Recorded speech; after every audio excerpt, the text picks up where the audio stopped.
Good morning, all of you. So today we'll discuss about the collisions. Today it'll be all about the basics of collisions. Then, so type of collisions, then what method has to be solved whenever you encounter a collision problems. All that will be discussing. So basically, when to apply conservation of linear momentum, when not to apply. Then conservation of kinetic energy, when it will be conserved, when it will not be conserved. Then one more quantity called as coefficient of restitution that will help us to define the type of collisions that one. And after this we will go for studying the basic nature, means like in different types of collisions what is involved, means in C frame, center of mass frame, how that collision phenomena will occur, in the lab frame how that collision phenomena will occur. So this is about the all the basics of collisions that one. So this week we have a syllabus about the one-dimensional collision, impulse, all will be included. So before starting this collision, a basic idea of an impulse is needed. A basic idea of impulse needed. So let me introduce to impulse. Again, we are having next week in-depth impulse. So now a basic idea of impulse is needed. With the help of impulse, we can enter into the collision theory very easily. On paper, I can discuss collision, all that one. But to discuss theoretical ideas, no conceptual ideas, we need an impulse concept. Let me first start with an impulse. Then paper discussion we'll do in the evening, because now if I do 2 hours, students will ask. So 1 hour actually is meant. So in the evening, I'll allot the time. Then we'll go for that paper discussion. Okay, now basically an impulse. So it is like the symbol will be J. So J the symbol.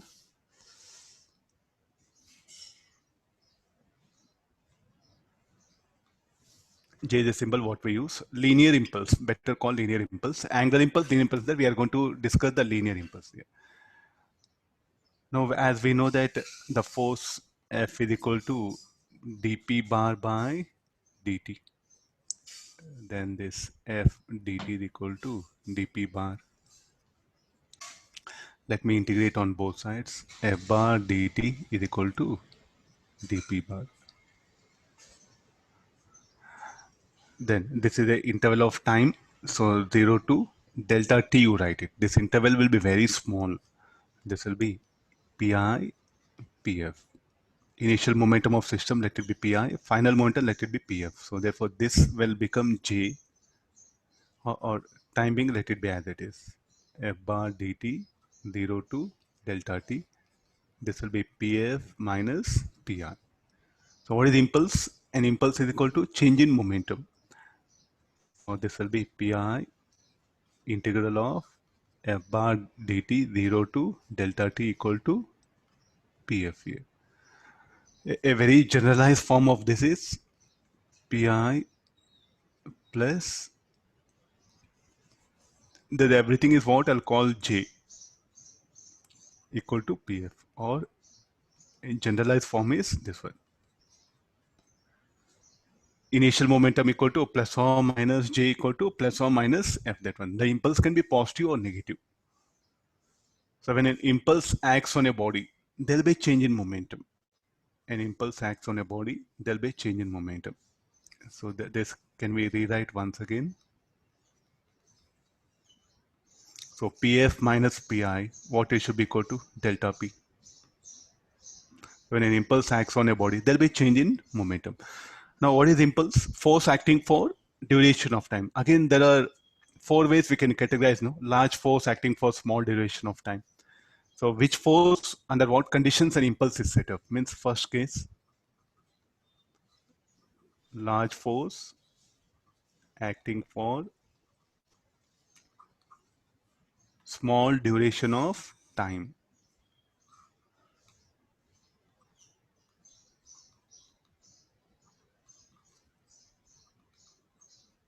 Second one, large force acting for large duration of time. Third situation, small force acting for large duration of time.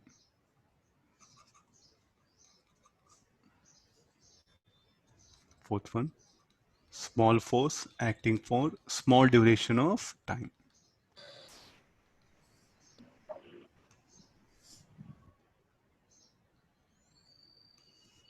Okay, under which force will set up an impulse?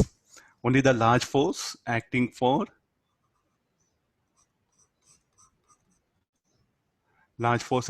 small duration of time, what happen will set up an impulse here. According to the basic definition, large force acting for small duration of time will set up an basically an impulse. This is something very important because now the idea of impulse matters a lot. So till now what happened, we're bothered about the force, but most of the problems in physics are involved with the impulse idea. That one means now there's a basic idea. So what are the examples of like impulse, sir? I'm pushing a body. I'll push a body for, I'll apply force of 10 Newton for 1 minute, or say like a for 10 minutes, or say like a for half an hour. Is it an impulse? You can use this formula, but don't call impulse. Still you can use this formula. There's nothing is there. Still what happened? The body is initially moving, you applied a force, and if you're applying a time varying force, substitute that, integrate. This impulse momentum equation is applicable irrespective of any of this force situation. I'm making clear. But what happened? We are calling the impulse when large force acting for small duration. A good example, carom board. You'll strike the striker, no? You'll push the striker. So there, what happen? Are you permitted the push to push the striker till hole, or only at that point you have to strike and take out your finger? Only you have to strike out and take it out. And giving slap, giving punch, in cricket, hitting the ball with bat, in football, kicking, or you can do one thing, just strike the wall, or strike the table like this. This is an impulse. Or clapping, or say like a clapping. All these are the impulsive. Impulse means like large force acting for small duration of time. Now I'm pushing my hands, that one. You can see that one. I'm pushing it. This will not be impulse. This should be an impulse. That one. So like this you do it. This will be impulse here. Slap it. This will be impulse. Are you getting the idea now? So we have plenty of examples of an impulse here. So there is a force acting for certain amount of time, and suddenly force acting. It makes a lot of difference. So we are categorizing that nature of force now, which is going to act here. I'm just making things simple. We are categorizing the nature of force that is acting. Okay, fine. Now, how to, this is about definition. What can be unit for impulse? What are the units for impulse? What are the basic units for impulse here? Force into time, so Newton second, or momentum, kg meter per second. Either of things you can use, kg meter per second. So this is the unit for Newton seconds or kg meter per second. This is the unit for an impulse. Now then after this, okay, now what are the examples? Already I gave all these are the examples. So let's see that how to do numericals when impulse acts on your body. So let's take first an example. An object is at rest. An impulse acts on it. Then it starts moving. It starts moving. So then what is the impulse now? So I'll pick up this one, initial momentum, mu plus j equal to mv. Look at you initiate the test, m into 0. So what is the velocity of the body? How much of impulse applied by the mass will be the how much of impulse by the mass will give the final velocity. What is this time? Fraction of seconds, micro milliseconds, what when the force is applied. Next situation.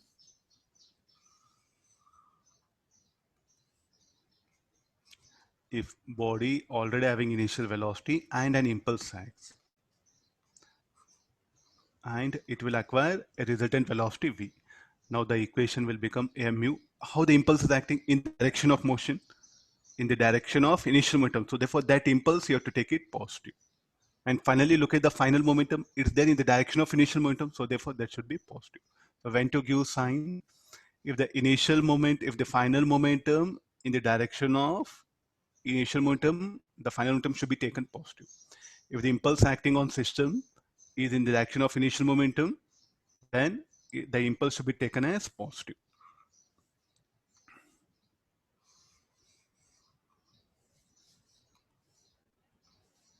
Now there's a body of block of mass m moving with the velocity u, and impulse acts in this direction. Then it will acquire velocity v. So then what is the equation? Mu minus j equal to plus mv. Why minus j? Opposite to initial momentum. Okay, next we'll take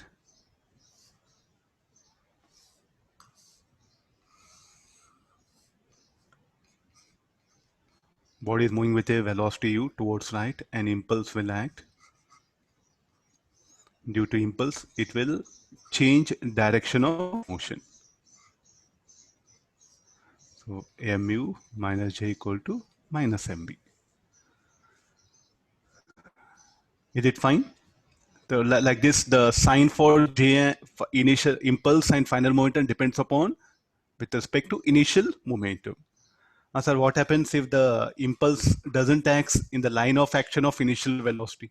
So let's take the two dimension. So if an object is moving, let me cover here only so that when we go for two-dimensional collision, exclusively we need idea of these things.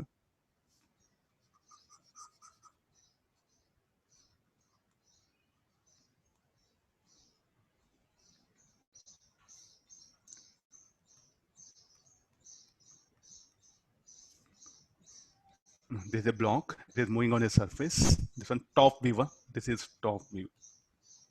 What we have seen all is this is side view. Different. So here an impulse will act like this. This is the surface. Able to understand this? We are seeing it from top because there's a 2D, 3D, no?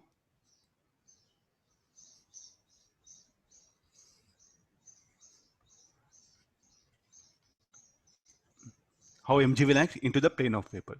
Now, because of this, the body, what will happen now, will move in a plane.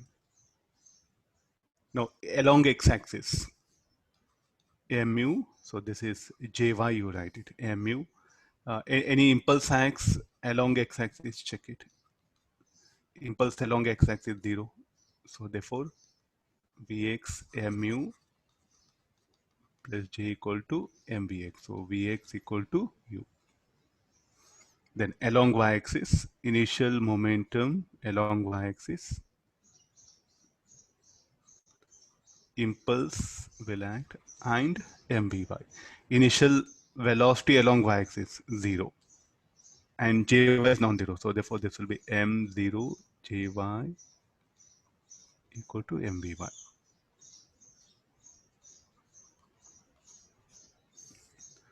Okay, like this, what happened? We are getting the required answers. How the body will move? Body will move in a plane. Suppose you are running. You are running in this direction. In school, you might have explained this. You are running in this direction. Somebody pushes you. What will happen? You will start moving like this, no? Am I right? You'll start moving like this, and that is what here. So what is that angle? Yes, you can determine. Once you know Vy and U, you can find out that angle. No? So what is the angle? How much of angle the direction of motion makes it? So this you can find out theta. How to calculate theta? Tan theta equal to Vy by Vx.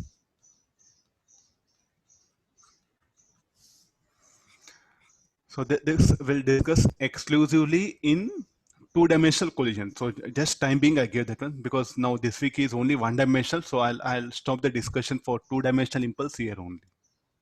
Just I gave idea, because any numerical, next week what we are going to focus on them. This week only one-dimensional collision. Okay, there's the overall basic idea of an impulse. So when impulse acts on a body, what do we expect? There'll be change in momentum. So how to identify whether impulse acts or not? How to identify that one? Directly check for forces. How to check forces acting or not? So whose help we have to take it? We should take help of Ohm. Again, the free body diagram. So go back to laws of motion, various forces that are acting. Then you can check that particular thing, whether impulse acts on a object or not. Okay, fine. So what is the basic idea? The impulse is very important to discuss the collision concept. Just I introduced briefly. Okay, let's come to the type of collision. Before type of collision, the two objects are there. They collide.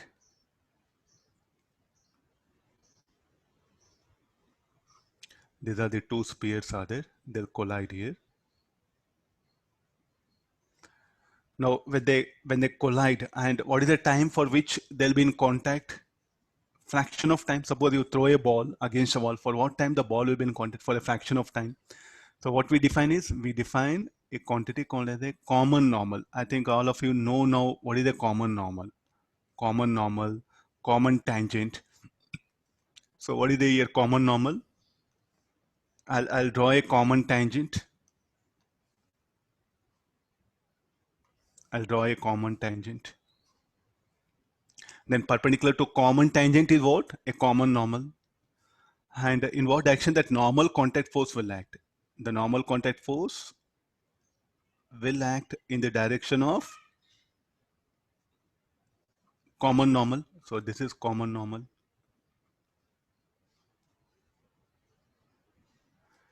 Is it okay? So that normal contact will act in the direction of common normal. And for what time they'll collide object? For a small duration of time, no? So that n into delta t. What this system will produce now? Shall I say impulse? So when two bodies collide, so will there be any impulse set up by them? Yes, an impulse is set up. So this same thing now, we can, now instead of n delta t, shall I write it is impulse which will act? So what is J? J should be equal to n into delta t. My voice is crackling. I'll check network connection. Can you hear me clearly? Yes, sir. Yes, sir. Sir, can you be a bit louder, sir? A bit louder, huh? Just check your connection. Maybe everyone is saying clear voice. Okay, I'll speak loudly. Huh? Okay, thank you. That normal contact force will act for small duration of time, and that will set up an impulse here. So now, what is a common normal? Means common normal is a point which will act through common centers need not. Suppose if two objects are there.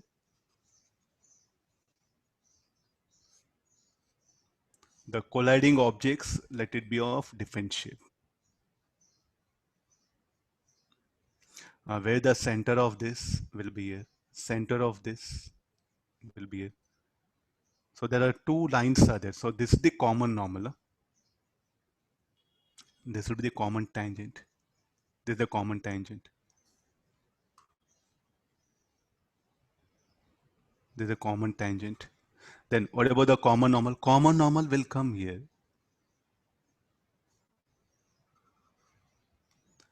And we do have another line. So what it is, it's a line passing through the common centers. Are you getting now? So then which one should be called as common normal? The red color line. So here this is the common tangent. Shall I write in short? Common tangent, common normal. And what about this line passing through the centers? So looking at this first diagram, so we should not conclude that what is the common normal? It's a line joining It's a line passing through the centers of the colliding objects. It's maybe it is in this case, because you look at the centers here. This was the center C2 and C1. No? What about here? Common, I think you know enough mathematics here. There's a normal. So here the red color line is a common normal. So how the impulse will act? The impulse here will act on the object in this direction. I think now we have to be very careful. No, when two objects collide, what is the foremost condition we have to bring it? Where is a common normal? How is the common normal? Along common normal only, the normal force will act. Normal contact force will act. And the normal contact force acting for small duration of time will be impulse. Any arbitrary shape you can take. I just took this square and this one. So suppose even sir, like a two spherical objects, you take it. They'll collide. Now what about this? So this will be the centers. Now this should be the common normal, no? And what's happening to that common normal? It is passing to the center. So the spherical objects comes, I think little bit we have to be careful. When spherical object and other some square, rectangle or any other prism object comes, no, little bit we have to be alert. So here the line joining the common centers and common normal, both are same. So the impulse in what direction will act? Will act in this direction. Normal contact force will act here and the normal contact force will act here. So there is any definition for common, like a normal, we have to put it. Identify common tangent, then identify common tangent and a line perpendicular to common tangent will be common normal and the impulse will act along that common normal. It need not always act along line joining the center of the objects. Is it okay? Maybe. The impulse will always act along line joining the center of two objects. Maybe you have to put it. Here it's not possible. So no, this common normal, I'll give one more very good name. Line of impact. Is it okay? No? Line of impact. So what all we are going to discuss, no, the direction in which the direction along which the impulse acts, it is called like a line of impact here. So in an entire collision, what happens? The line of impact becomes very important because along that direction only the impulse will be acting. So line of impact. So the word itself, impact means the direction along which the impulse that acts during collision is called a line of impact. They may test with all these basic things. Huh? They may test with all these basic things. So now, what do you mean by, so when you should take that collision phenomena where the bodies collide for small duration of time, then it should be taken as collision. If the two bodies are in contact and they were moving,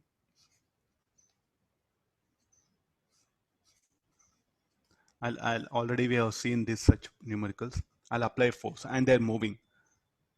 Is it a collision? No, the two bodies in contact, they're moving, and of course, here normal contact will act here.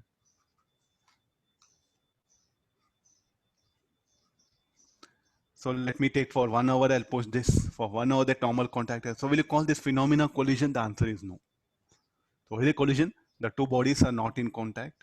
They'll approach, they'll collide, and again they lose contact. Or they may come in contact permanently. Two bodies moving together will not lead to a collision phenomenon. What do you mean by collision? The two bodies will come, they're not in contact, they'll come collide or they'll bang with each other. They may become one single body or they may get separated after collision. So that is called like a collision.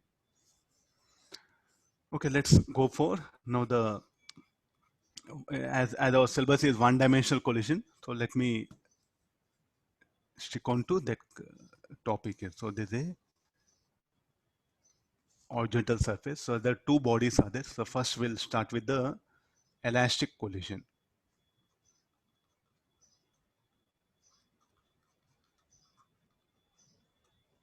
Okay, there's an object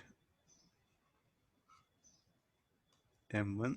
It is moving with a speed u, and the other object, let it be at rest.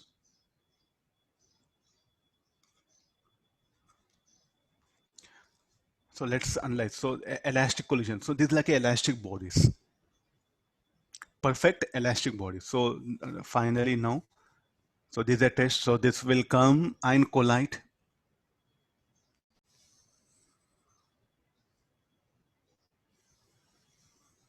So we have to search for what all happens here.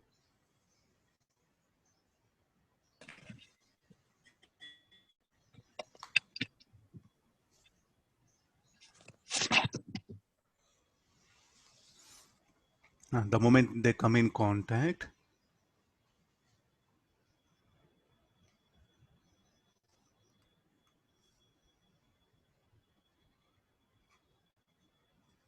so this will come in contact.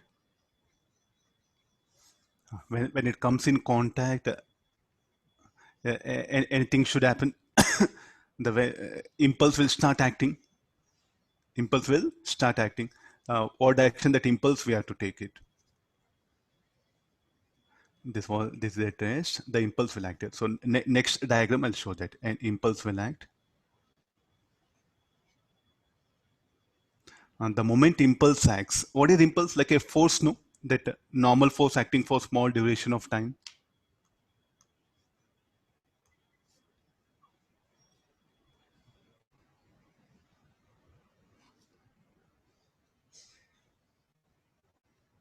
So here, this is M1, M2, and impulse will start acting here.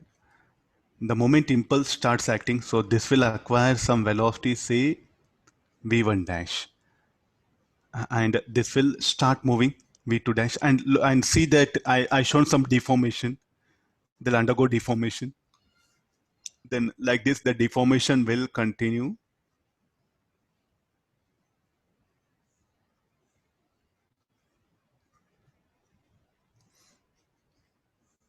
V1 double dash, V2 double dash.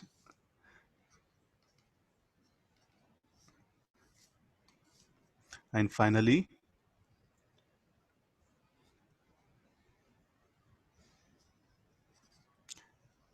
how the shape, it all depends upon the type of bodies, everything. I'm just showing some rough diagrams. And at one instant, they'll have common velocity. Here, let me show that impulse like this. So this impulse, I'll give name deformation, I'll call it. What that impulse acts, no? I'll call this as impulse of deformation.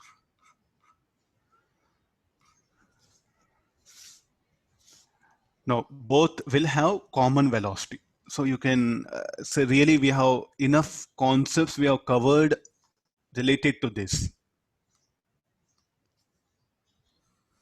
Sir, why they should have common velocity? We have enough discussion we have made. Spring block system. Elastic collision means you can treat like these two blocks are connected by a spring. So bring back that ideas what earlier we learned. Then after this, you go back to spring block system. I'll keep this particular. You can connect to spring to this or that one, either of one. So initially, spring is relaxed.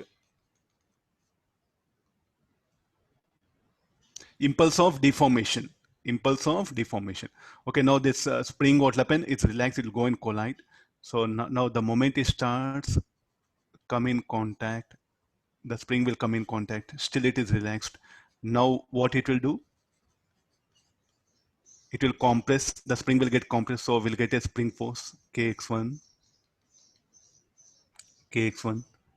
Then this will start acquiring velocity v1 dash, v2 dash. So it was moving. Now the velocity will slightly change. No? V1 dash should be less than u because of spring force acting. Then again the spring will further undergo deformation. Please recollect all. So there's nothing to bother like, sir, why you are writing all this? So this will be kx2. So it will have v1 double dash, v2 double dash. And at one instant, both maximum compression. And tell me what should happen to the speed of the blocks. Both must have common velocity. Will I agree? This is the maximum compression. No? Tell me after this what will happen. No, both are having common velocity, both are having common velocity, maximum compression. I'm showing it like this, maximum compression. Both are having common velocity. Look at the spring force on the first block. It is acting towards left. So velocity of this will decrease. And what happened to velocity of this will further increase. So shall I say it comes out of compression? It comes out of compression. So here what is the phenomena that will take place?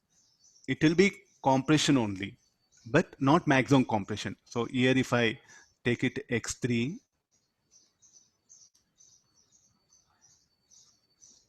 kx3, so this will have velocity say v1 triple dash, v2 triple dash. Can you say anything about the x3? No, x3 will be less than xm.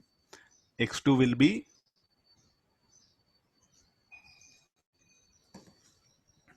same situation here also. So what we can make the bodies here now? They will start coming out of maximum compression here, maximum deformation. So now, so here shall I say it starts reforming natural length. What spring likes to be? Spring wants to be in natural length. Spring always wants to be in natural length. So this in it's a compression. This is also a compression. Please notice this because this is a concept. If once you have this rest all mathematics, very easy. This topic is very easy. Only the theoretical part clarity will not be there because books also didn't discuss exclusively all this one. Compression, maximum compression. So from maximum compression, not immediately natural length or maximum elongation. Maximum compression, compression decreases, then natural length, then again elongation, then elongation increases, maximum elongation, like this. That phenomena continues here. So since it is connected like this, no, it is not connected to block M2. We'll just proceed till here. Now after this, what should happen? There maximum compression. After maximum compression, again there'll be a compression only, no? So shall I say that the blocks got deformed? Now what they do? They'll try to come out of deformation. So after compression, the compression keeps on decreases. Tell me after this what will happen? Because this is not connected. The block M2 is not connected to spring. Only M1 is connected to spring. Please notice this. What is the sequence will take place after this?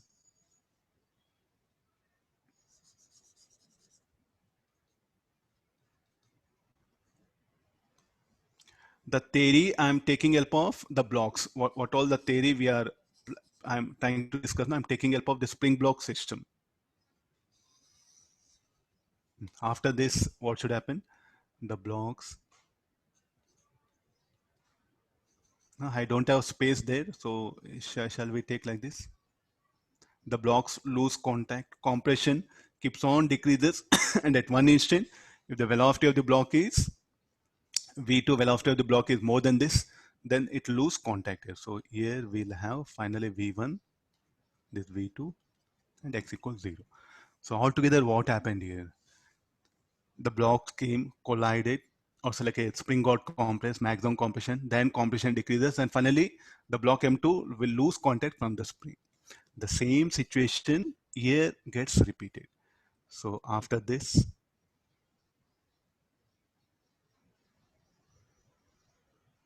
the velocity of this will be V1 triple dash, V2 triple dash. Here the impulse that acts, it will try to reform the bodies.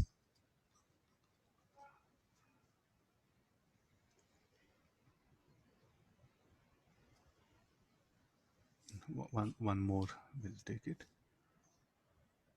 And finally, what will happen? The bodies.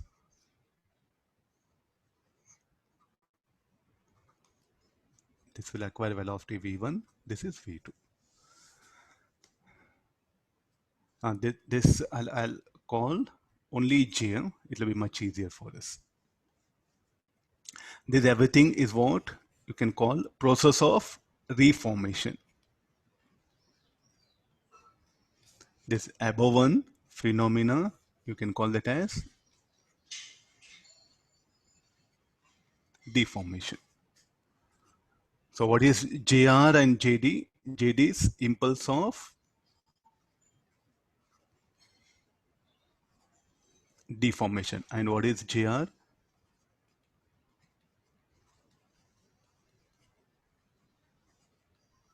Impulse of reformation. Okay, what happens in the collision phenomena? The bodies come and collide, they'll undergo deformation. The deformation will be maximum here, minimum deformation here. Again, they'll come out of the deformation. Then finally, they lose contact. Okay, let's see that. What is the net impulse acting on system? Total impulse. No, you know, or net force, you know, center of mass idea also.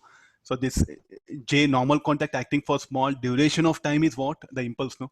What is the net force acting on system along x-axis? 0 plus JD, you see everywhere.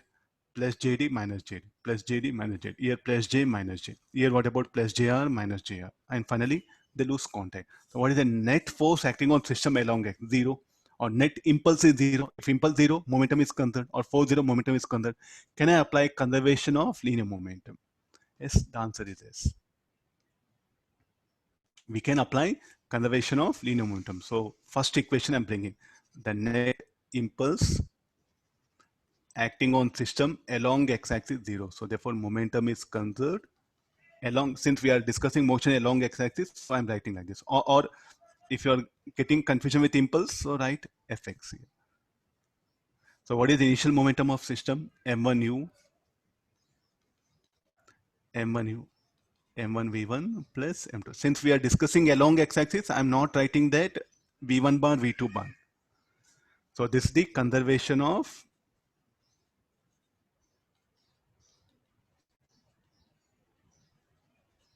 linear momentum. So in collisions, can you apply conservation of linear momentum? The answer is yes, very much. Because net impulse acting during impact will be 0. Okay, after this, now what about, can we apply conservation of kinetic energy? Not total energy, conservation of kinetic energy. Yes, it's an elastic collision. So what is elastic collision? The bodies, they come, they collide, they'll undergo deformation, they'll attain maximum deformation. Again, what happens? They will reform. So they'll retain shape. And finally, if you check it, no, the bodies, what will happen? No deformation. So no deformation is left out, or no residual deformation. No residual. Residual means, all of you, technical word, residual, leftover, no residual deformation. The bodies come, collide, undergo deformation, then they will come out of deformation completely. Then such collision is said to be elastic collision. And when I check it, initial kinetic energy, it's equal to final kinetic energy. So therefore here, initial kinetic energy equal to final kinetic energy. So m1 u square by 2 should be equal to m1 v1 square by 2 plus m2 v2 square by 2. How many unknowns are there? v1, v2. Solving equation 1 and 2, I'll get the required answer. So like this, what happens?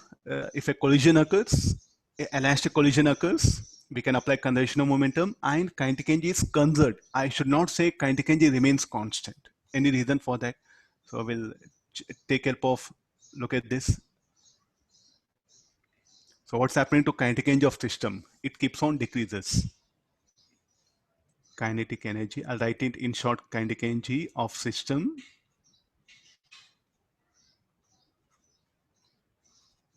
decreases. Here it will become minimum. Kinetic energy will be minimum. Here it will be minimum. Then again, what happens? The kinetic energy of system starts increasing.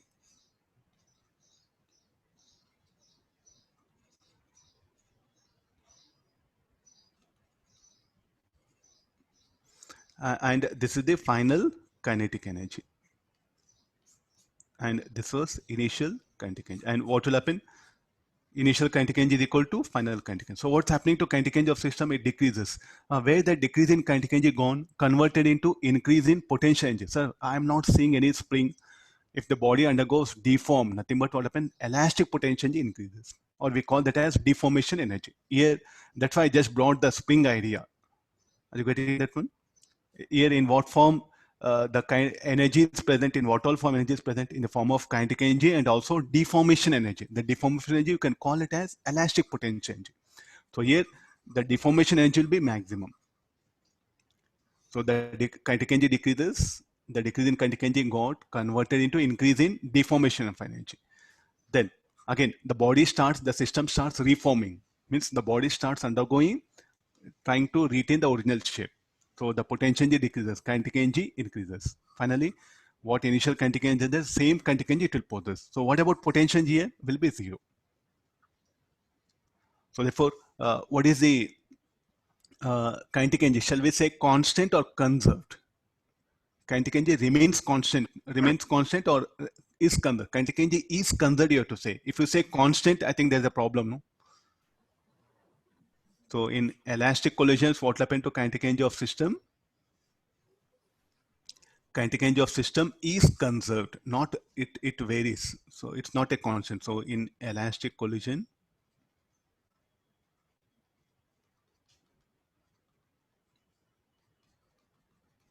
kinetic energy of system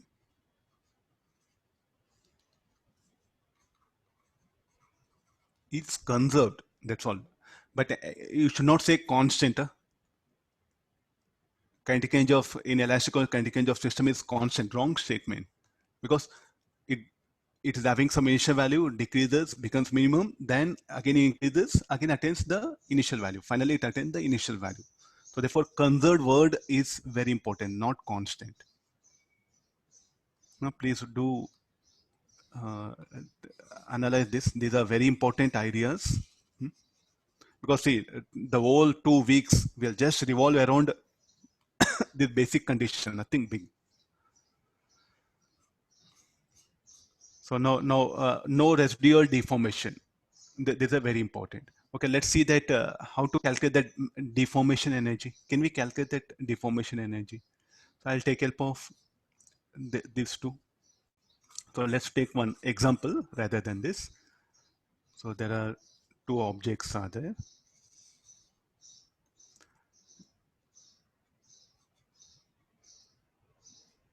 It is moving with a velocity, initial velocity v naught, and let this be at rest. This is the first object, second object. They'll collide. So I want the maximum deformation energy or minimum kinetic energy of system. So when they come and collide, here they will start, impulse will act, and finally at one position, both will move with a common velocity.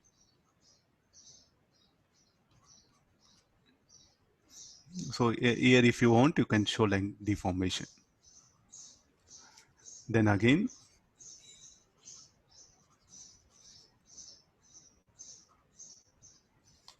I have to show deformation. No?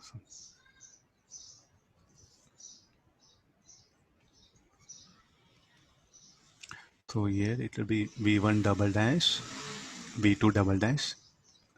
Just show that impulse, don't bother. Reformation, deformation, or we'll do one thing. Why to confuse you? Finally, what will happen?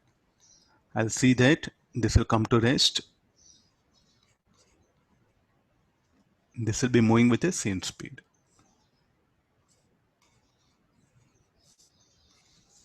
So here is what kinetic energy will be minimum.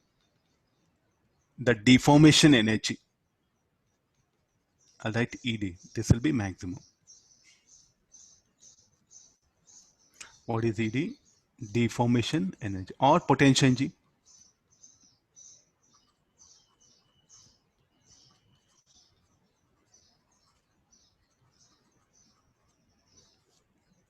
How to calculate that? I'll apply conservation of linear momentum. From where? From the initial to the final, and the initial. Between initial and the point where they will have a common velocity. Sir, how you can say here only the deformation maximum? Go back to spring block system.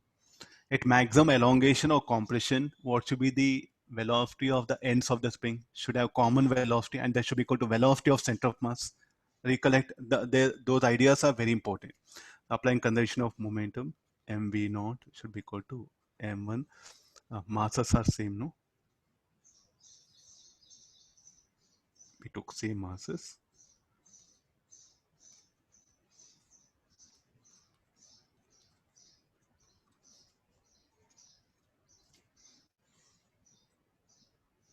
M plus m into v. So what is v equal to? V naught by 2. Let's calculate the initial kinetic energy. Should be to kinetic energy at deformation or minimum kinetic energy plus maximum deformation energy. What is the initial kinetic energy? M v naught square by 2. Minimum kinetic energy m plus m, mass of the system v square by 2 is equal to maximum deformation energy. So let's calculate this. M v naught square. This will be only mv square. What is v equal to? V naught by 2.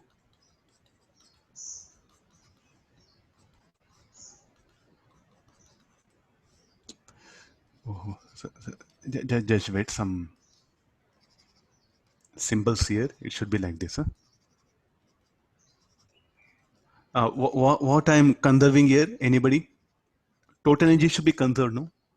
Don't say kinetic energy is conserved. Again, I'm making things very specific. What was the initial energy of system? Kinetic energy. Then at maximum deformation, the energy will be there in the form of kinetic plus also potential energy. So total energy is conserved. Total energy remains constant. Energy is always conserved, no?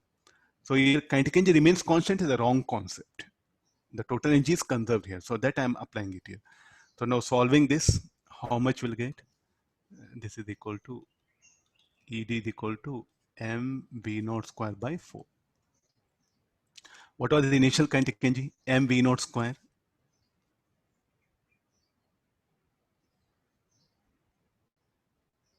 What was the initial kinetic energy? mv naught square. So shall we write it half of this one? So what is the maximum deformation energy? How much it is?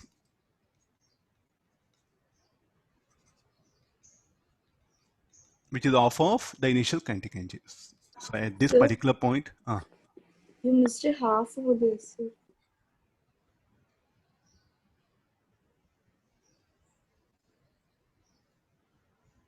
okay, I'll check calculation once. So this should be half mv square half m plus m. Mass of the system is m plus m, no? 2m v square by 2. Okay, sir. Okay, sir. Okay, check it. Yeah.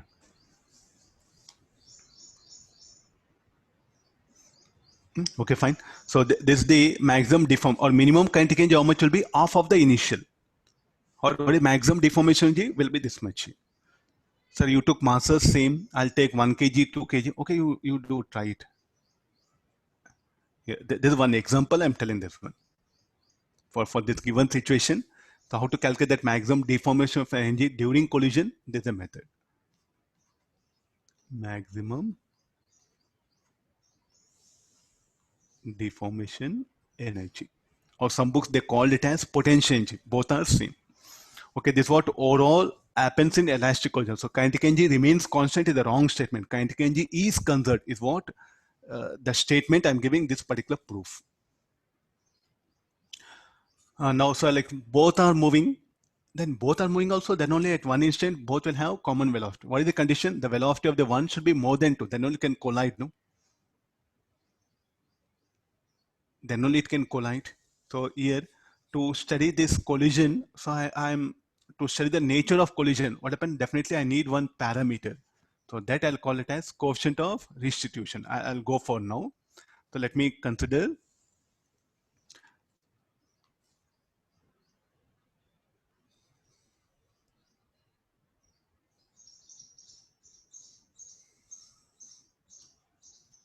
so these are the objects are there. M1, it is moving with the initial velocity U1. This M2, U2. This is before collision. They'll collide, and finally what happens? They'll be moving with a velocity V1 and this V2. And here I should put a condition U1 greater than U2. Then only the first body will go and collide. So this is before collision. This is after collision. In short, I'll write it. Before collision, this is after collision. Collision occurred. So let's apply some conservation of linear momentum. M1 U1 plus M2 U2 should be equal to M1 V1 plus M2 V2. Can we conserve kinetic energy? Yes. So therefore, initial kinetic energy, conservation of kinetic energy. So from that, M1 U1 square by 2.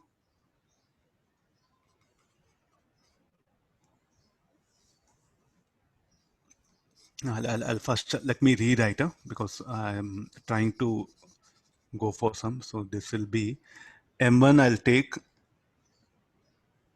M1 U1 plus M2 U2. So this will be M1 U1 minus V1 M2 V2 minus U2. Call this equation 1. Now conservation of kinetic energy. M1 U1 square by 2 plus M2 U2 square by 2 M1 V1 square by 2 M2 V2 square by 2. 2, let's eliminate U1 square minus V1 square.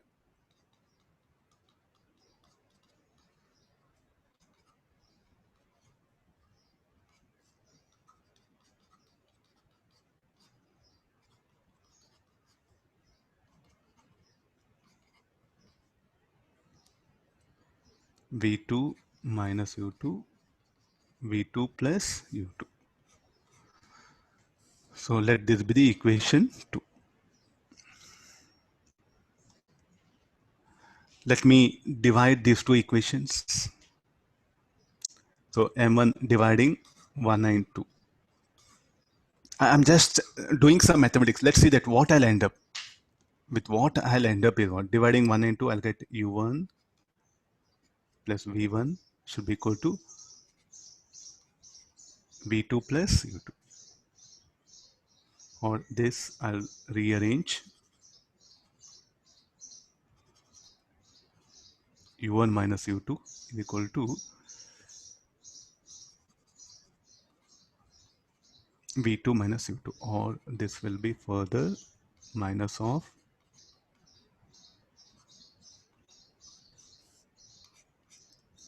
okay, the ratio of this you check it now. So minus of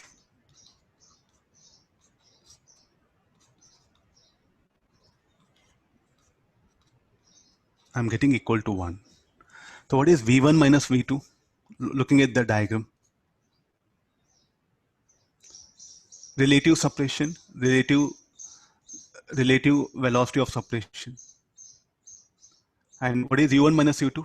Relative velocity of approach, because U1 minus U2 will make it to approach. And further what will happen? V2 minus V1 will make them to separate. Say V2 greater than V1, then only it gets separated. And U1 greater than U2, then only it make that collide. So that V2 minus V1 will make them to separate, and U1 minus U2 will make them to approach. And since it's a difference, so relative velocity of separation, and what about this relative velocity of approach here? So this quantity, I'll redefine it. So 1 is equal to minus of this relative velocity of separation by relative velocity of approach. This particular ratio, what will happen? It's independent of the masses here. So as long as the elastic collision, it must be equal to 1. So I'll call this particular thing as now quotient of restitution. I'll define it.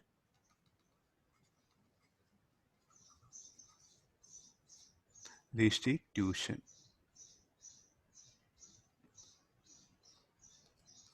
This is that one only what pen I'll give a name for it. Relative velocity of separation by relative velocity of approach. Means now something very important. So like I will choose different masses. Means I'll begin this problem with 2 kg, M1 2 kg, M2 4 kg. I'll project with the same speed. Then they'll collide. I'll acquire some velocities, V1, V2, some velocities. Again, I'll solve like what you said. Will I get that ratio 1? Yes. Again, here what I do, instead of the 2 kg, 4 kg, I'll make it this as 3 kg, this is 1 kg. And I'll project with the same velocities. They will have some velocities. So whatever the velocities are like that, and let it be elastic collision. So you do this for different velocities of different masses. Finally, you'll end up with some quantity equal to 1. So therefore, it is some quantity which is for elastic collision, you'll end up with 1. So that particular quantity, we'll call it as quotient of restitution. See, Newton, what happened? It took almost 3 years for him to conclude this. So what he did is like first he took M1 2 kg, M2 4 kg. You just read the autobiography of Newton, no? The way, not suddenly one day he got an idea, nothing wrong. Constant thinking on a subject is what science and technology that we are missing nowadays. Nowadays, what happened? It has become instantaneous process. Constant thinking on any given subject, you'll get a knowledge. You get a knowledge, that's all over. Constant thinking, that constant thinking is missing. So it has become now instantaneous. By seeing what happened, we want answer. So there we are losing track. This is my sincere request. With folded hands, I am requesting to students that effort must be there. Constant effort means constant thinking. As one or the other day, you will reach the solution. So you read Newton's autobiography. That one is a life one. No, it's very rare available. Almost 3 years he was thinking on this, not one day. 3 years, almost for 8 to 10 years. So he wanted to be away, no? So it used to be a room. There used to be a small window and bathroom. Through that window, what happened? He used to get a food. He used to go for bathroom. And Europe, London is a very cold country, no? Maximum temperature is 16. So, and definitely what happened, for 3-4 days, he used to take a bath. And almost for 3 months, he didn't come out of that room because he was constantly analyzing what happened this. And not like thinking means not like some on chair. At that time, there was deficiency of paper. So so what happened, what he used to do is like if we scribble more, there'll be waste of things. No? So maximum used to analyze, and very difficult things used to put on like a board. That one constant thinking. So he just, if you read, no, in the end, what happened? Yes, put it that one. I'm able to find out all these things. The only reason is not I'm talented. I just put effort. Constant effort, just analyzing things. Then what happened? One day I reached the solution. This is what he commented. So this is a very nice statement, no? Inspiration for everyone. Means who will shine in science and technology? The one who will put effort, irrespective of intellectual power, intellectual of memory, concentration levels. There's a wrong perception that he should only is a topper. Okay, you will only get a rank. Need not. Anybody can get, and anybody can become a scientist. Anybody can become good engineer. The student who is a topper, what is the reason for? Because he is putting constant effort. Not something like he is a born. Nobody will get intellectual by birth, all by effort only. So a student is a topper means what? He is putting effort. He's putting more effort than others. He's using different methods. Please do understand. This is like this topic is very important, because if I just end up 3 years it took for him. So what he did is he didn't strike him. So what he did is he changed masses, 2 kg, 3 kg. Then what happened, 4 kg, 1 kg. Like that, M1, M2, different masses. And projected with different speed everywhere, he satisfied this condition, U1 greater than U2. When he checked it, no, he ended up with one fixed value equal to 1. So there's something is relation. So this 1 is not some just mathematical integer. You call that as quotient of restitution. Are you getting the idea? That one is this one. So this negative sign, nothing to do. If you want to eliminate negative sign, you write it v2 minus v1. v2 minus. So like this, we defined it. Now this value of for elastic collision, this quotient of restitution will be equal to 1. So what is the symbol for quotient of restitution? E. And for elastic collision,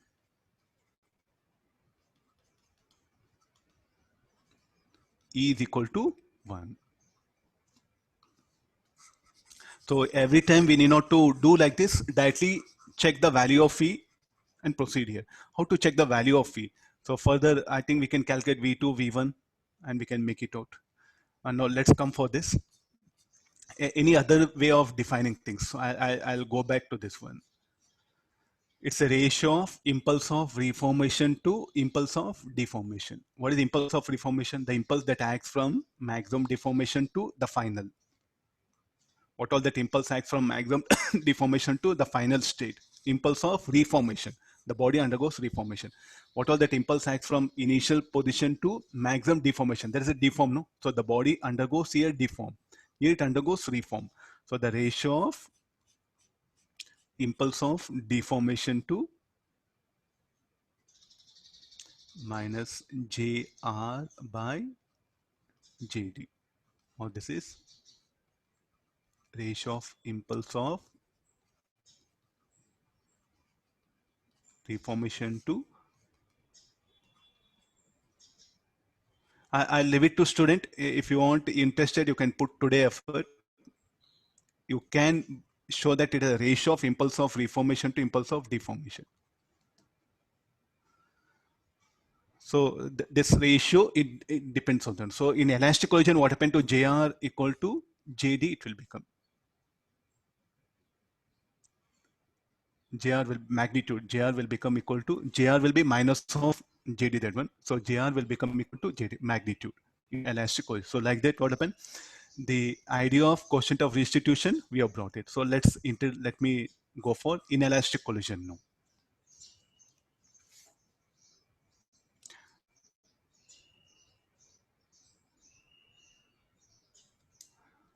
Inelastic collision.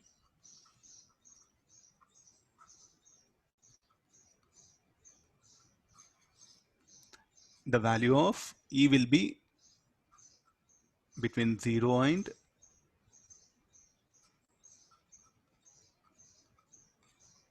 the value of will be with 0 and 1. So what actually happens in elastic?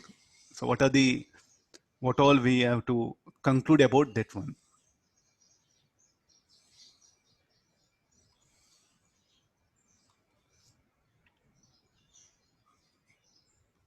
So this object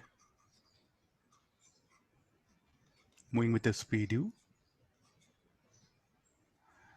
and let this be at rest. A simplified thing. So they'll come and collide. So after collision, they'll undergo deformation. The deformation I'll show like this: M1, M2. Here, impulse of deformation will act here. Because of this will acquire some velocity. Say V1 dash, V2 dash. Why V2 dash? Because the impulse start acting, and it will start pushing it, and somewhere they'll undergo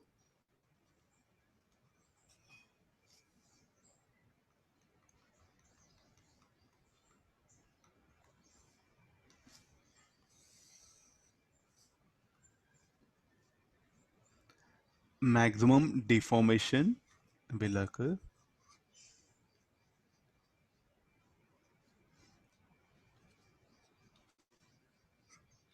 Call this J like this.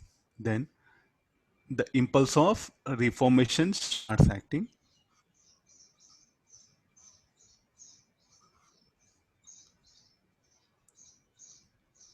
V1 dash, V2 dash, and finally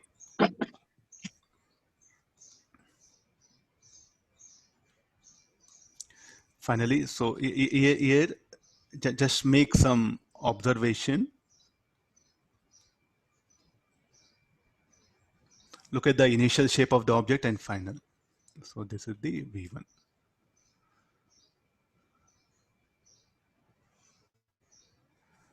So what is the net impulse acted on system? 0. So can I conserve momentum? Yes, here also I can apply conservation of linear momentum in elastic collision. So initial momentum equal to final momentum. So m1 u1 is equal to m2 v1 plus m2. Since all are along x-axis, I'm not showing that bar. When I go and check the final kinetic energy, it will be less than initial kinetic energy. Kf will be less than ki. Where do that energy gone? Converted into the loss in kinetic energy, converted into either deformation of the bodies or heat or sound energy. So the loss in kinetic energy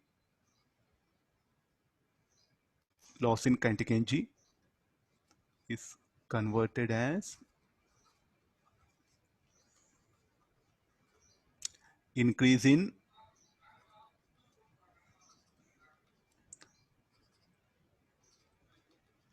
potential energy of bodies. What all can happen? Increase in potential energy of bodies or heat generated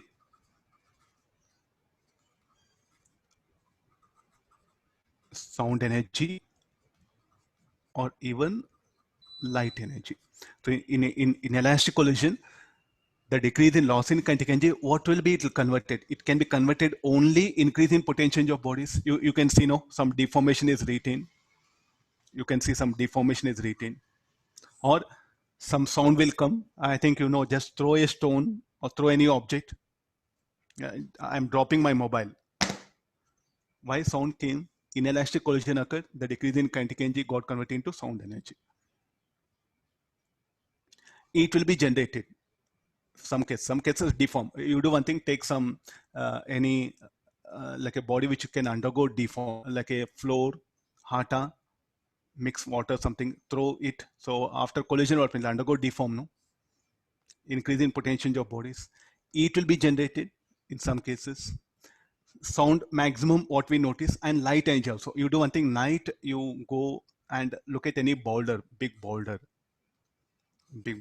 You take some stone, when you strike it, you'll get a spark, no? You'll get a light spark. So nothing but a part can also be converted as light energy.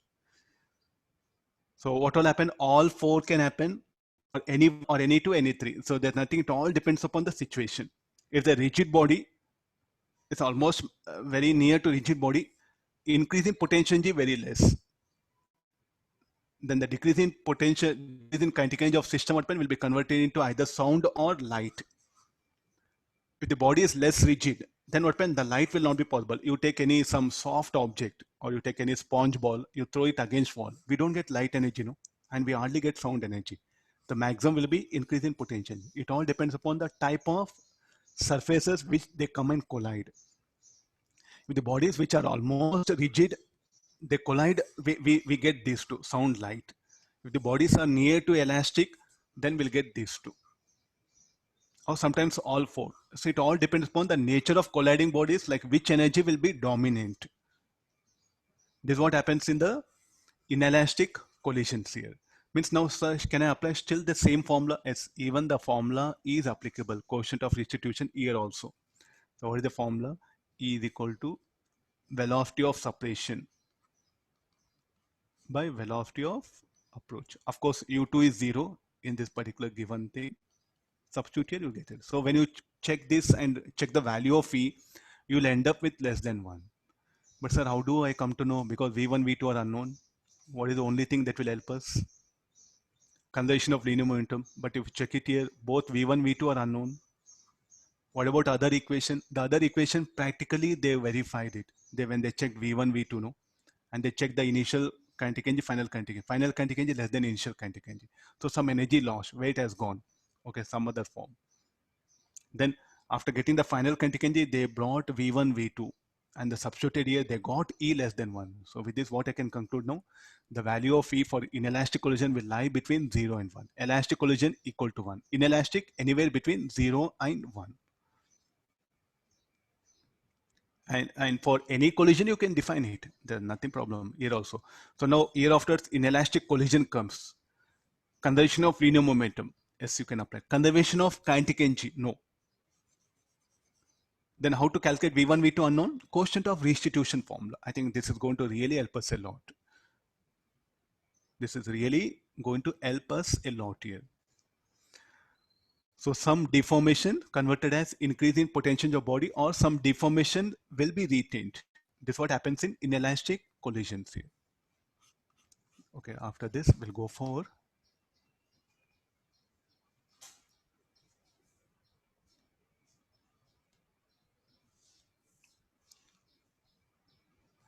now we'll go for the perfect inelastic collision.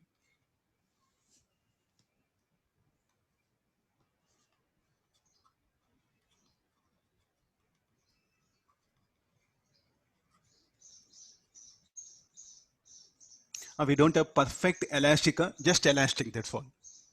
Elastic means equal to 1. Elastic, perfect inelastic, E will be 0.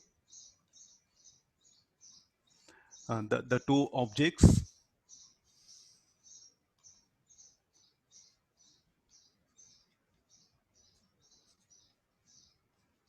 they're moving with a velocity u1, u2, so they'll undergo collision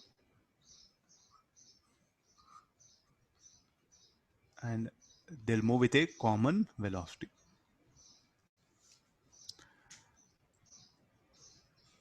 Then can I conserve momentum? Yes, initial momentum equal to final momentum. So m1 u1 plus m2 u2 equal to m1 plus m2 into v. And what is that v?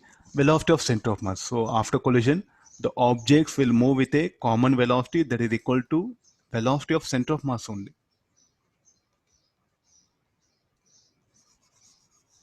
What is v? V is also you can call velocity of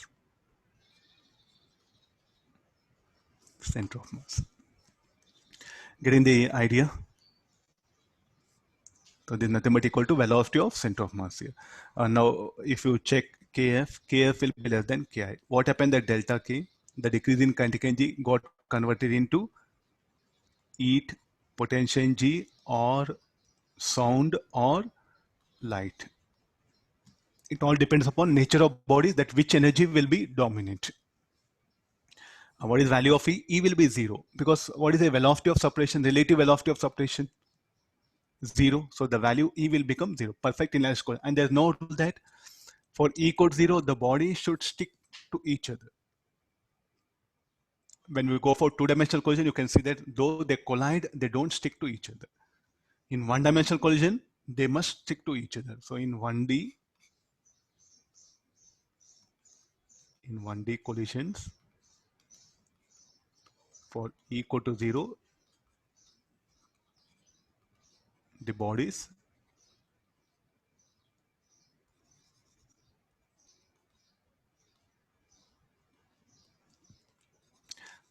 will stick together. The bodies will stick. Okay, we'll do one thing. The bodies will get stuck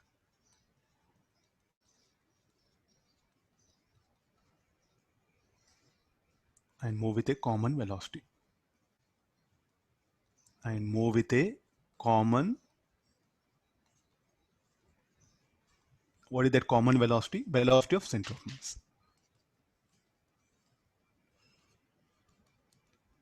In two dimension, they need not to stuck together. Later on in the two dimension we discuss now. Now it's not needed. Just have an idea. In one dimension, yes, perfect inelastic collision, they'll stick together and they'll move with a common velocity. What all the decrease in potential get converted into any of the form, depending upon the type of colliding bodies.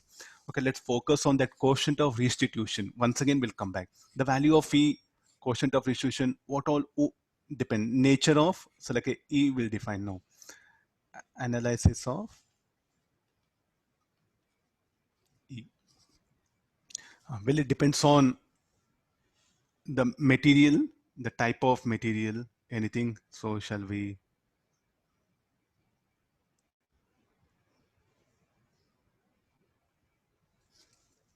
I'll put point wise, independent of shape,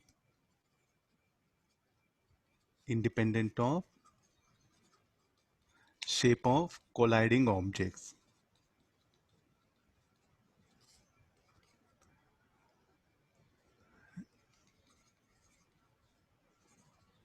Independent of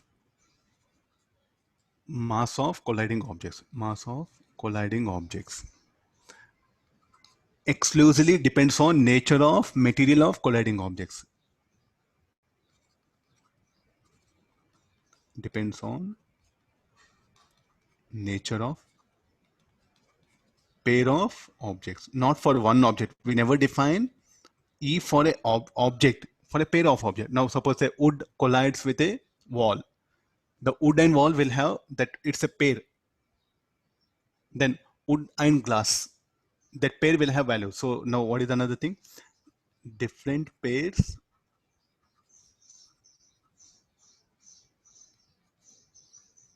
will have different values. It is defined for a pair of object, not for one object. For wood, what is E? Meaningless question. Wood glass, how much of E? Wood rubber, how much of E? Stone glass, how much of E?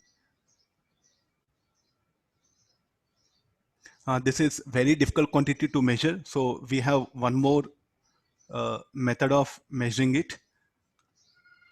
The quotient of restitution. Of course, this is in elasticity, we'll study this one. The quotient of restitution is directly proportional to the yield strength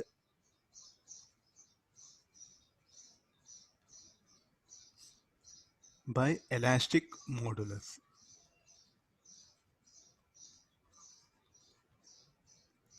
Surprise, there may be questions for you. You have to be careful. So when we discuss elasticity, I'll introduce, because now we don't know anything about elasticity.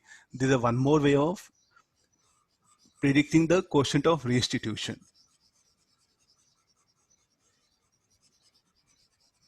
Later in elastic chapter, I'll stress it now. The E is directly proportional to under root of yield strength by elastic modulus here. Okay, this is a basic idea of the quotient of restitution. So it should be different for different pair of objects here. And then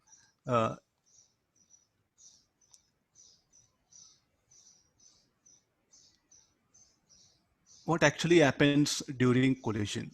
So there's a graph, there's like a force.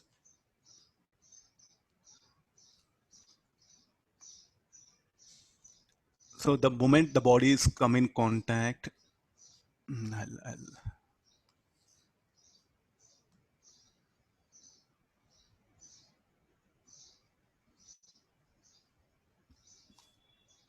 this is one. So let's go back. There are two objects are there. They are going to collide, and after collision, they'll be moving and they'll come in contact during collision. Then a force will act, no? Impulse of deformation. V1 dash, V2 dash. Then they'll attain common velocity and again impulse of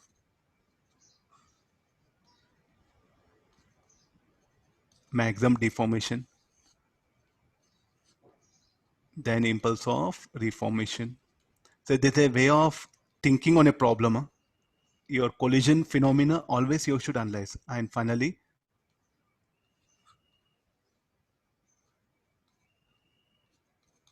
they'll move with us. So this is before collision. This is after collision. If force is acting, no, that force as a function of time, I'll plot it. And what is this time? This time you have to call it as deformation time, delta TD. And this particular time, reformation time. So that delta TD is what? I'll write it here. And this is delta TR. Let's go back to the definition of impulse. So what is impulse? Force into time. So area under FT graph, what it will give? Impulse.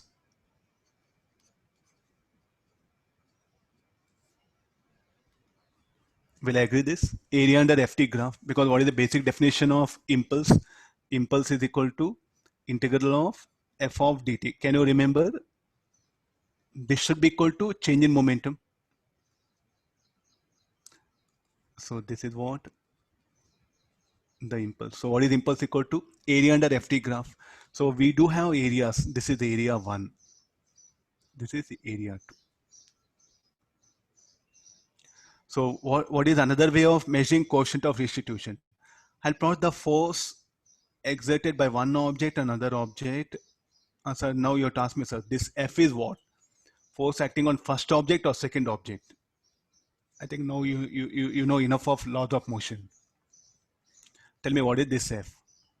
Force exerted by one object, first object on second object, or second on first object? Either one, no? Because according to Newton's law, like equal and opposite forces. So you take any one object, either M1 or M2, just study the nature of force that is acting. So it will increase. Now it will increase, then becomes maximum, then decreases. So that force acting for duration of time is what we say impulse. I plotted like this. So I am getting a graph like this here. So area under FT graph is what the impulse, no? According to this. So what is the one more definition for impulse here we are bringing? Impulse is equal to area in force versus time graph.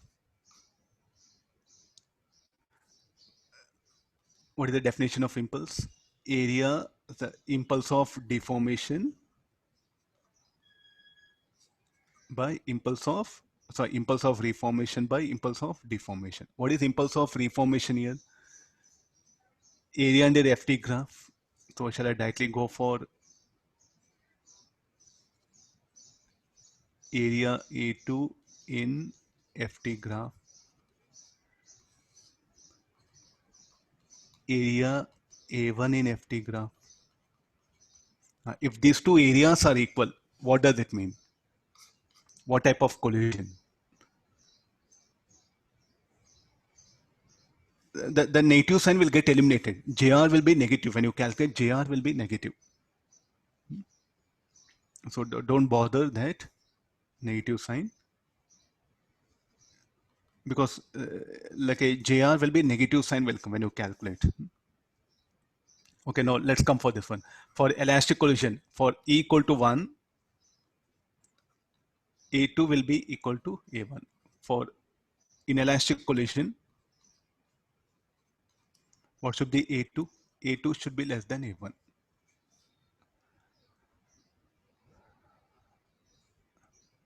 For perfect inelastic collision, what happens? The A2 should be 0, no? A2 should be 0 means finish, or afterwards the force ceases and they'll move with a common velocity.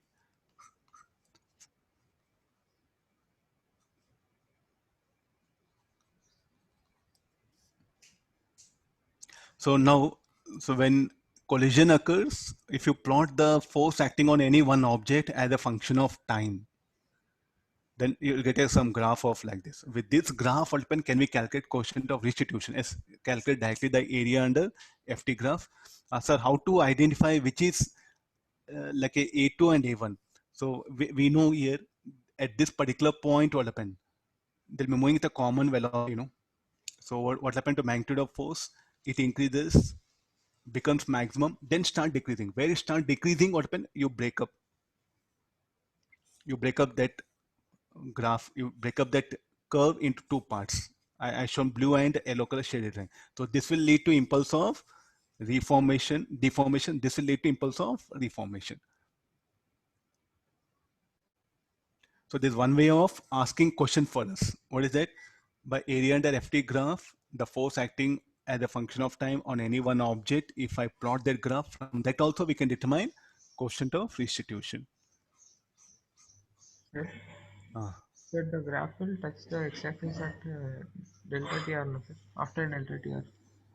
It will touch it. It will become 0, no? Okay, that you want to.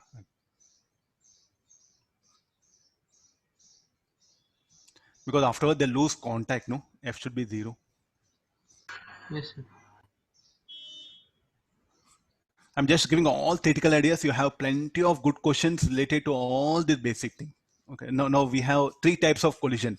I'll introduce the fourth type of collision where E will be greater than 1. In books, they didn't suggest it, but it can happen. E greater than 1 means what happened? Means during collision,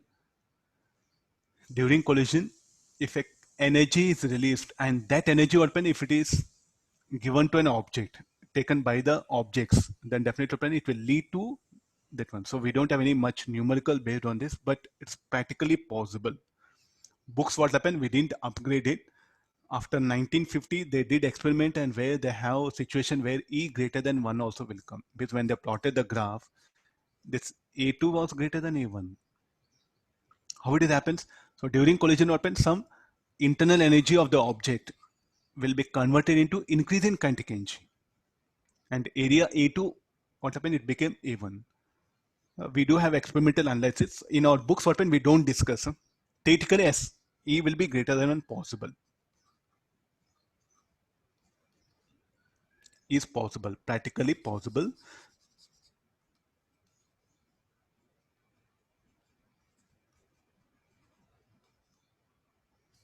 Is practically possible. Okay, fine. So this is the, we don't discuss any numericals, no numerical discussion. I'm making clear because it's an total an experiment is there. So we don't, it's not there for our syllabus, just leave it. Theoretically, if they ask you, SE can be greater than 1 also. So is it elastic collision? Need not, it's an inelastic collision only. Still what happen? E will be greater than 1. So in that case, what will happen? When I go and check it, no, KF will be greater than KI. Let's come for this. E can be greater than 1, Kf less than Ki will be. Kf can be greater than Ki also. Energy will be available. The kinetic energy of the elements will be greater than. So from where that will come? Some due to like a internal energy of system, what will get converted into increase in kinetic energy. So one exclusive experiments are there. So don't bother about E greater than K. It's not there for syllable, but theoretically they can suggest, they can ask you. It's practically possible. Now, what do you mean by inelastic collision? Kf not equal to Ki is inelastic collision. So I'll make the definition here, friends. So here of inelastic collision means inelastic collisions. What does it mean? Kf not equal to Ki. That's all. It can be Kf less than Ki, or Kf can be greater than Ki.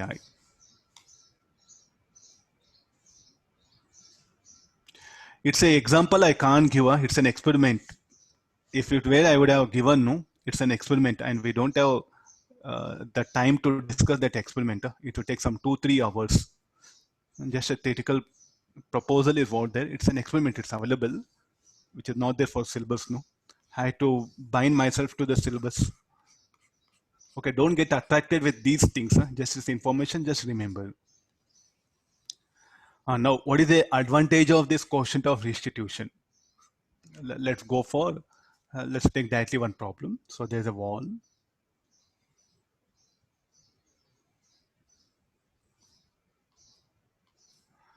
There's a wall. It is moving with a velocity, say 6 meters per second, and there's a ball of mass m moving with 2 meters per second. Let quotient of restitution, let me define it as 0.4. They'll collide. I want the velocity of the ball after impact. Find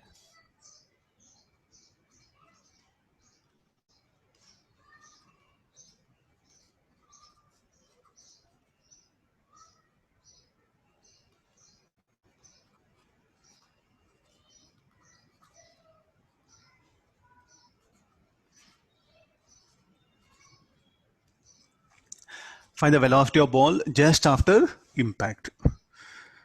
Shall we apply conservation of momentum? Because momentum is conserved, no, in any situation. So applying conservation of momentum. What is the mass of the wall? Mass of the ball, let it be 1. Mass of the wall, let it be mw. I'll apply conservation of linear momentum. Initial momentum equal to final momentum. What is initial momentum? 6 mw by minus 2m1. After collision, I'll write it here. Let me put the diagram. After collision, what do we expect the wall? Wall will continue to move with same velocity. The ball will rebound. That we have to calculate. You call this as u1, this is u2. Initial momentum is equal to final momentum. Initial momentum 6m w minus 2m1 should be equal to final momentum 6 mw minus of m1 v1.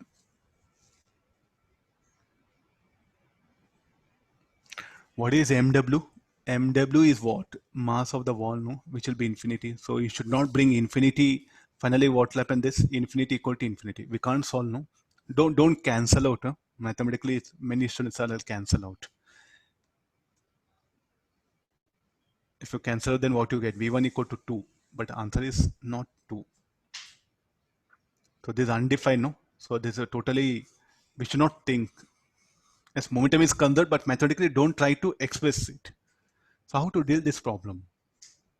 The coefficient of restitution is the only formula which is going to help us here.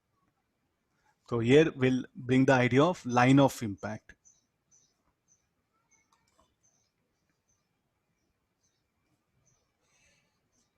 So shall we call this red color dotted line is a line of impact? How to define line of impact? If two objects collide,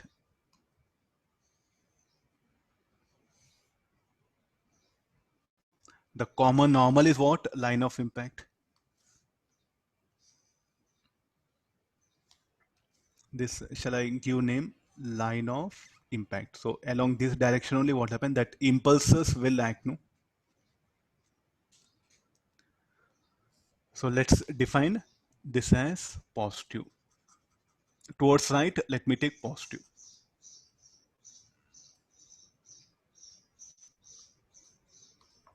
Let me define the thing. So what is the quotient of restitution? The formula. Velocity of, relative velocity of separation. V2 bar minus V1 bar, U1 bar minus U2 bar. This is the basic definition. So what is V2? V2 will be 6 plus 6. And what are V2, V1? These are velocities measured along line of impact. In the definition of quotient of restitution, what are that V2, V1, U1, U2? They are velocities. The negative sign will not be there. V1 minus V2, no, it should be. If I remove this,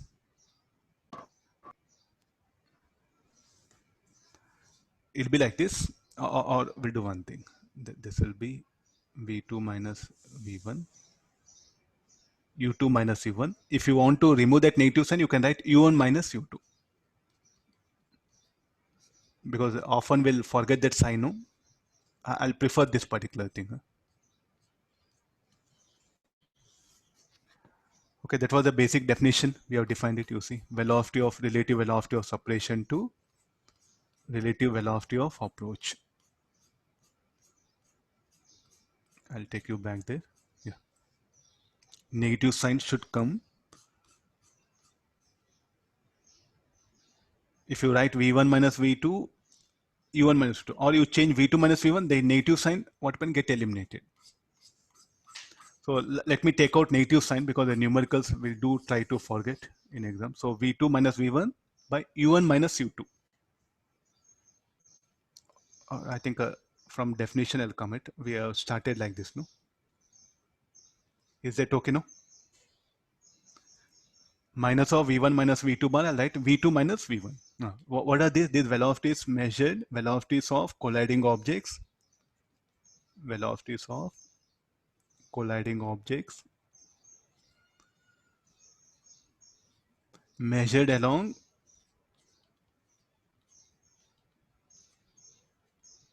line of impact. It's a strict condition. In two-dimensional collision, you'll try to understand. In one dimension, the velocity of object will be always along line of impact. In two dimensions, you'll come to know that the velocity of object need not be along line of impact. Then you have to take component. So time being, in one dimension, it doesn't make any much difference. In two dimension, you can see what is the use of this. Okay, let's directly apply the formula now. Let's directly apply the formula and get the velocity of the colliding ball, that one.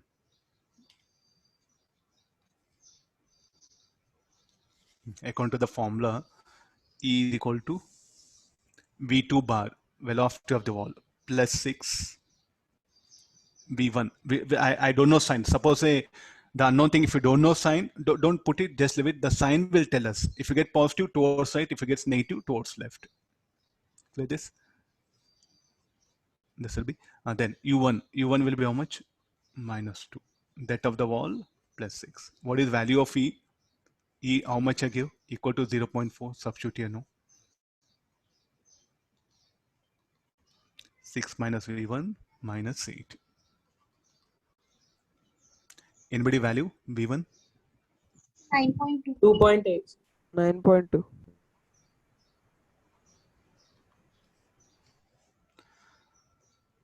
So it will rebound with this much of speed. I got positive, so it will be towards right.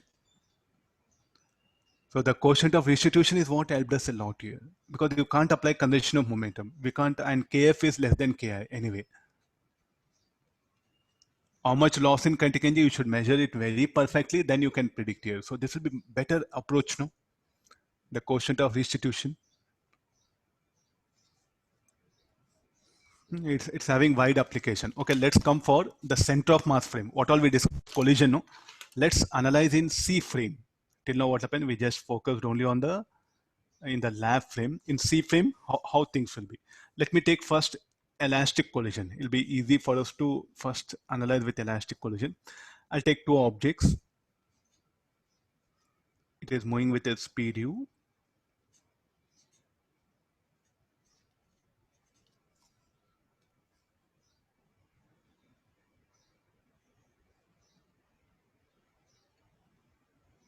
Initial final state mark. What all we say, contingency considered initial final. In between what pen? K will be less than Ki, no? Between initial and final state should be considered. And now there's an object 1, there's an object 2. It's a test. So let E equal to 1. Let's see in center of mass frame how the system will be.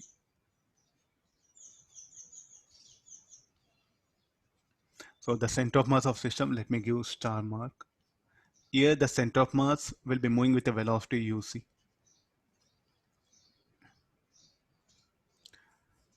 And we know after collision, what will happen is the first body will come to rest and the second body starts moving with a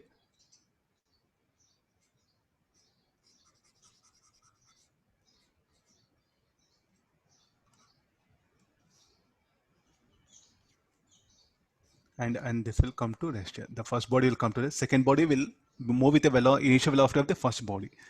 Let's check the center of mass thing. So first, let me calculate that velocities here. So from conservation of momentum, or you say, sir, how do you can say, we'll do one thing, I'll write V1, V2. I don't know what will happen. Let's calculate first in ground what will happen. Applying conservation of momentum, M1U, mu is equal to mv1 plus mv2. Will agree? So therefore u equal to v1 plus v2. Applying quotient of restitution, v2 plus v2 plus v1 plus u minus 0. E equal to 1. So v2 minus v1 by u, or u is equal to, adding up these two. So how much will get? V2 equal to u and V1 0. So what is the conclusion now? After impact, what actually happens? The first body will come to rest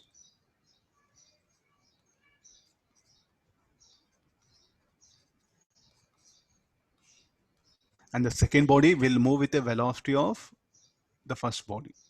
This one, this is before collision, this is after collision. Okay, let's see in center of mass how the system will appear. This is in lab frame. To analyze in center of mass frame, we should know velocities of colliding bodies in center of mass frame. So I'll proceed like this. Initial velocity of first body with respect to center of mass. So it should be u1 minus uc. u1 is how much? U. Velocity of center of mass, u by 2.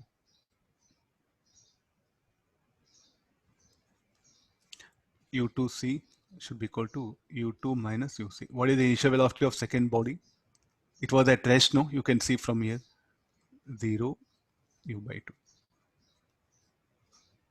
So in C frame, how the system will appear? In the C frame, the same system will appear.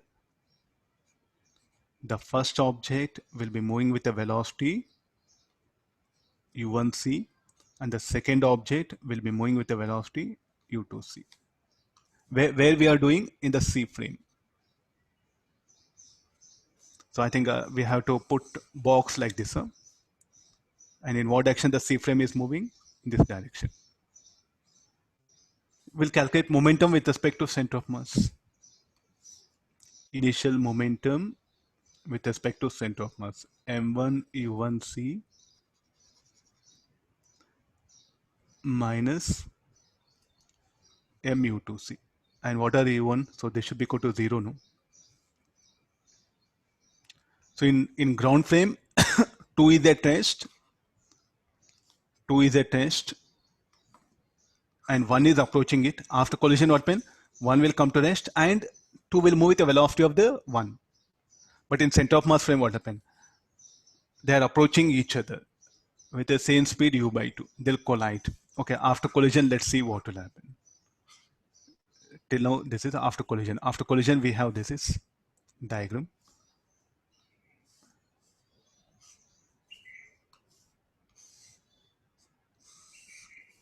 This is after before collision.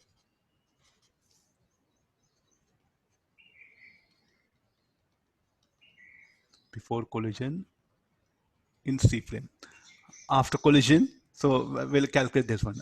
u2c is equal to u2 minus uc. What is value of u2? u2 is u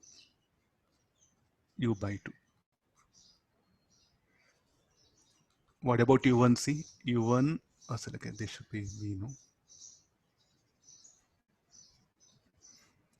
Let me retain the symbols, it'll be easy for you. So v1 means final after collision, no? We are discussing. So v1 minus vc. What is v1? 0. This is u by 2. Look at that after collision. So how the, in the C frame, how the situation will be. So we'll put the box. And that box is moving with a velocity u2. There is the velocity of center of mass. Then this will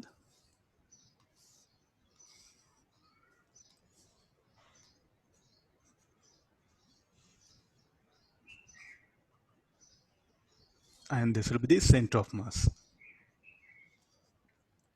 This will be moving with a velocity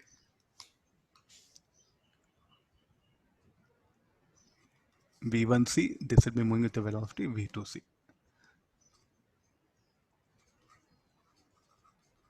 After collision in C frame. Okay, look at this. After collision in C frame. So in the C frame, what will happen? The two objects will come, collide. Where they collide? At center of mass. And they will move away. What about the speeds? Will be same. In C frame, both will come and collide with us. Both will approach with the same speed, collide, and after collision also, both will again move away with the same speed. Then what is the momentum with respect to center of mass? In C frame, we'll calculate momentum. How much it should be? M v1c minus m v1c plus m v2c. And magnitudes are equal.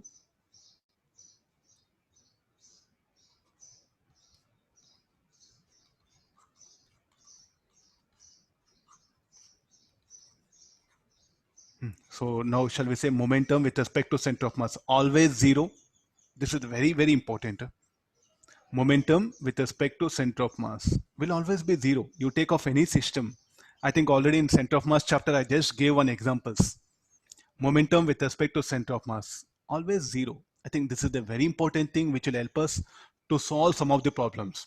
If you take some Pathfinder, no, where if you solve the problem in C frame only, you can get the answer. Otherwise, not possible in lab frame. Lab frame, it will become very lengthy.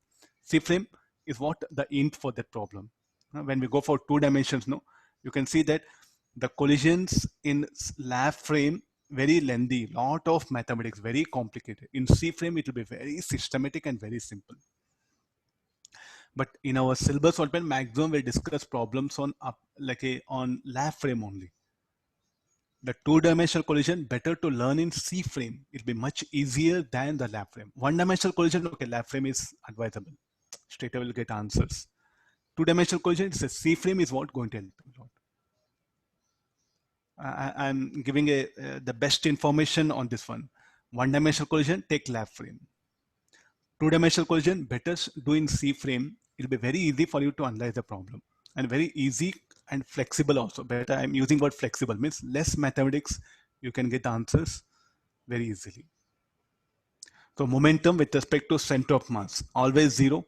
Shall we put it? So in C frame, what actually happens? Bodies. It's not a general for this situation. I'm bringing up bodies approach center of mass before collision. Next, bodies move away, approach or race, move away, you write it. Move away from center of mass. For this problem, I'm just giving the description. Then momentum with respect to center of mass is always zero. Not me, is I'm bringing. So this is also going to help us a lot, no? So you know momentum with respect to center is always before collision zero, after collision zero. During collision also will be zero. Momentum with respect to center of mass is always zero. So in the lab frame, one will come, two is at rest, one will come, collide, and after collision. So in the lab frame, what is the sequence? Two is at rest, one is moving. After collision, one will come to rest, two will move. In the C frame, what is the thing? Both will approach center of mass with the same speed, they'll collide. And where they collide? They collide at center of mass. And they will recede away with the same speed. And momentum with respect to center before and after collision will be zero. That's what it's telling here. Now you will get again kinetic energy in the lab frame, kinetic energy in C frame. Kinetic energy in C frame should be minimum what we have already concluded in center of mass chapter. So you can, this C frame analysis you can do for any collision, elastic, inelastic. It's not that only for elastic collision, sir, you are doing, need not. You can do for any frame. Okay, now you check it. What happened the momentum? So you can ask, sir, how you conserve momentum? I give roughly the diagram, sir. Now it's very easy. What happened the velocity of center of mass before and after collision? This is some very important thing is what I'm trying to put forward. What happened the velocity of center of mass before and after collision? With what velocity center of mass was moving before collision? After collision also it will move with velocity of center of mass. Means you look at only center of mass. Don't look anywhere. Look at only center of mass. Will you feel any collision occur? Nothing, no? You feel as if nothing happened. This blocks will come, collide, and again this is the situation. But you look at only center of mass. Is there any change in velocity of center of mass? Nothing, no? So you look at only center of mass, what you feel? The center of mass just continued its uniform inertia of motion. As if nothing happened. So if there is no net external force acting on system, am I right? Because velocity of center of mass didn't change. Go back to center of mass. If the velocity of center of mass remains constant, what does it mean? Net external force 0. Net external force 0. So here also depend. Though the forces acted during collision, but net external force is 0. If net external force 0, then I'll conserve momentum. There's a reason why I'm conserving momentum. Whose help I'm taking? From center of mass. Because now you may ask me the very first thing, no? You may ask me like, sir, on what basis are you sure that these two forces will be equal and opposite? That's all, no? There's a very best question student can ask a teacher. On what, like how can you say that this JD and this JD will be equal? They may be different. Means what this body will exert force, it may exert other force. Newton's third law will not permit, but nothing wrong in thinking. A student can think, no, sir, here force 10 Newton, here 8 Newton. Let it be different. What's wrong? Because you said the body will undergo deformation. Some elastic forces will come here, this one. So I'll assume different. No, you can't assume different. So what the center of mass is telling, the net force acting on system is in fact 0 during collision. The reason for that, the velocity of center of mass remains constant. If velocity of center of mass before and after collision were not equal, then I would have said net external force acted on system. Okay, got this? So what is the conclusion now we can make it? As VC equal to UC. So therefore, net external force acting on system is 0. Therefore, you have to conserve momentum. So why we have to conserve momentum? There's a reason. Due to collision, the velocity of center of mass didn't change. So therefore, net external force 0. So therefore, momentum is conserved. Got the idea now? So actually, I should teach this one. Huh? Because you don't have any of idea this, no, momentum, all this, how you serve V2 equal to U. That's why I just superficially I just brought that condition. So now I'm conceptually giving basic reason why momentum should be conserved. Okay, this is a theoretical. So what all we discussed next class is all about numerical. Nothing is there. Almost all theory got over. Okay, thank you all of you.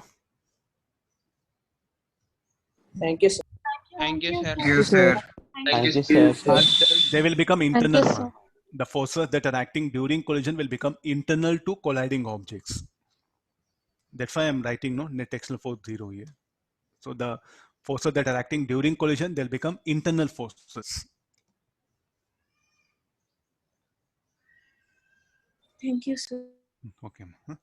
Thank you all of you. Take care. Bye. See you.